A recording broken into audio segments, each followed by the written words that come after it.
Hi, everyone, and welcome to the Neil Haley Show. And I can't believe we're getting so close to Thanksgiving. And I have a really interesting guest. I had to travel to her office to talk to her, but she's an education expert, health expert, and many different things. And I'm here with Dr. Nancy, and we're going to talk about holiday weight gain. Oh, I tell you, it already started with the Halloween candy. It did. It did. Do you tend to gain weight at Thanksgiving? It starts at Halloween, and I start eating it, and then about Thanksgiving it happens. Yeah. Then you start to notice it on the scale, don't you? Yeah. Okay. Why is this happening? Why it happens is because our habits change so drastically over the holidays. Okay. We're around so much more food than we would typically be around, and we're having a good time. Yeah. And when people get together, they eat more. Yeah. When people are having fun, they eat more. Right. When it's a joyful event. And because there's so much food, people put more on their plate. Yeah. And we know that we eat 92% of what we put on our plate. Oh, yeah. Oh, yeah. So if you're doming your food, Right, basically is what we call it, then you're going to eat an awful lot more than you typically eat over Thanksgiving. And then also when you talked about Halloween candy and certain things, that's when we start the whole holiday thing. We buy too much at the beginning, and then it's all here, and then these little candy bars are so terrible. 5 of them equal a candy bar. When will you and I ever eat a candy bar just for a snack? Exactly. And snacking food, and then it starts, and I guess we already are changing our whole system, and Exactly. We're creating an entirely new paradigm of food over the holidays. So then we get right there. And we have bad habits. We've been doing this year after year after year. So we can't wait to get to Christmas. We can't wait for stuffing and turkey. We can't wait for these foods. So this is a habitual pattern of overeating. And the brain starts to say, oh, I can't wait till the holidays. And the brain likes pleasure. It likes things that are pleasurable. Exactly. And the more you eat, the more the brain wants to eat. Right. So every holiday you could gain more weight than the holiday before, potentially. And you think about it, it is in our mind, we make our stomach be able to eat more and more.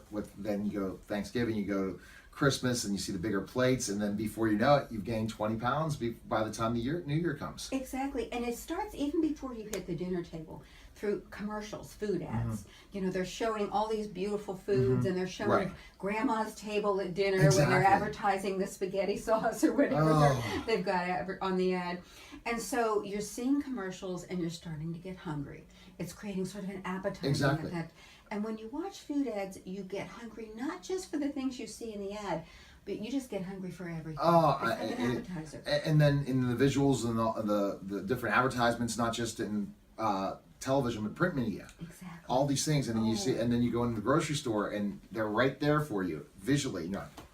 Oh geez, okay, I need to get this, and this is a great snack, especially when you're getting cold and it's getting darker. And then that's the other thing, I think probably also 5 o'clock, it's dark. People are going to be time to eat, time for dinner, and they start snacking earlier, and you have a big holiday dinner, and then you pick all night long. Right, exactly. And then you have all the leftovers. So there are so many reasons why we overeat over the holidays.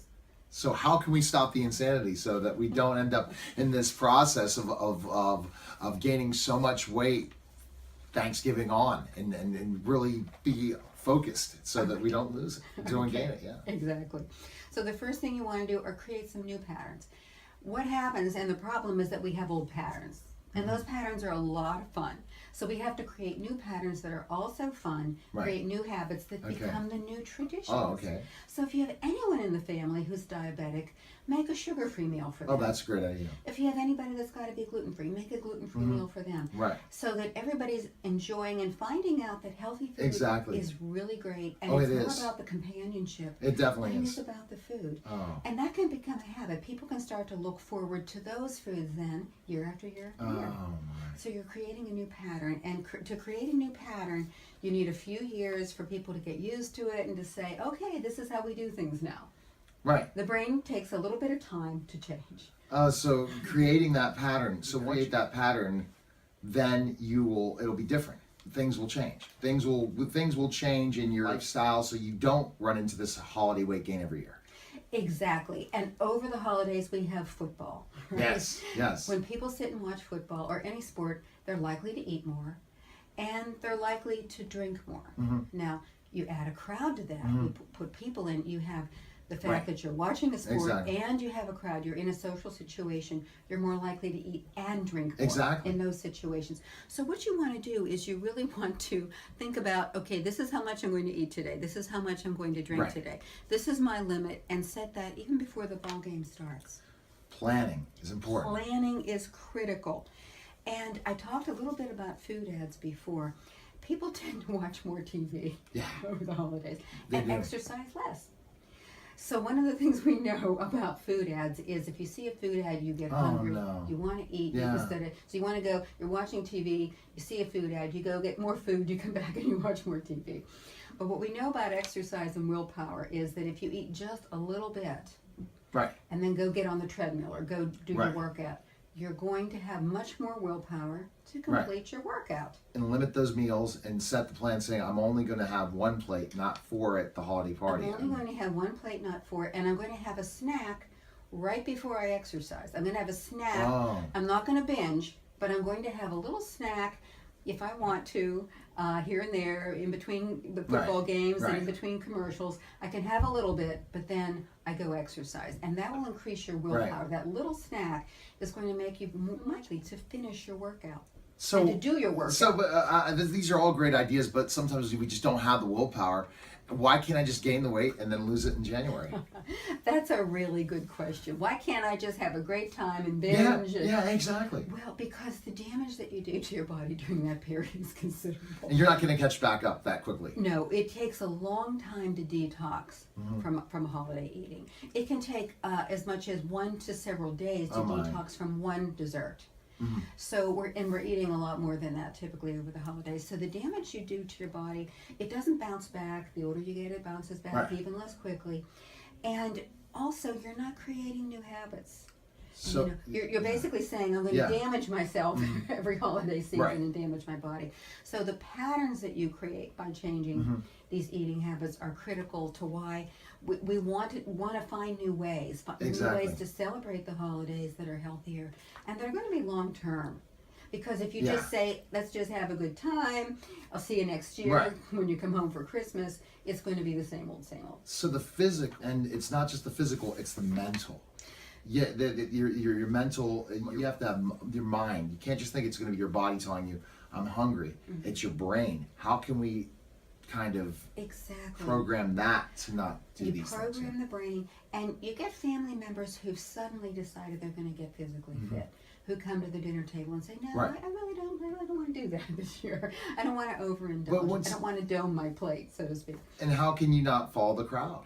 Because that the problem is that sometimes that you're not going to have the third plate, or you're done after the first. Exactly. How? Yeah. That's a strong factor in why we eat too much. Just being around other people causes us to eat more. Uh-huh. And if you're talking and you're drinking, then you eat even more than you would just with food.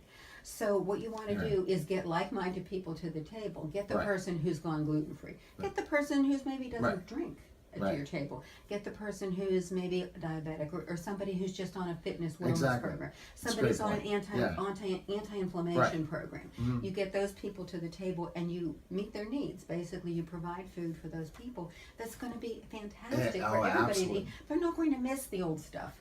They're not going Yeah. to miss the sort of the junk food, so to speak. I think that you need to be at everybody's dinner table and telling them and sitting down and there and saying and being disciplined and say, hey, let's do this. But people can contact you to They get that information. And I want to say one more thing about kids. Okay. Okay, because kids establish bad Yeah. habits, right? Kids learn what they want to eat at the holidays by watching food ads, and then they come to mom and dad and say, "Oh, mom, let's get these Twinkies, The candy, Christmas Twinkies, the or cookies, whatever." the cake. The cake, right? The Hostess cupcakes, right?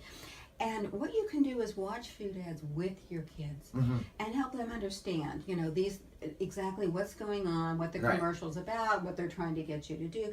Explain advertising to kids. Exactly. What we know about advertising in children is that the more you explain advertising to children, the less they're influenced by it. Because they're influenced in so many ways. But I understand Yes. you've written a book, and also there's more information you can follow you on all different social media channels. So where's the best place we can go? RealConsciousLiving.com. Okay, awesome. And you can connect on Twitter, Facebook, and all the different places, contact Absolutely. you, sign up for your newsletter, all those things at your Right. website. And if you have a question, go to Ask Dr. Nancy on the homepage of the website. All right, fantastic. Okay, thanks again for coming by. I came by and I enjoyed the conversation. And you're watching The Neil Haley Show, and we'll be back in just a moment.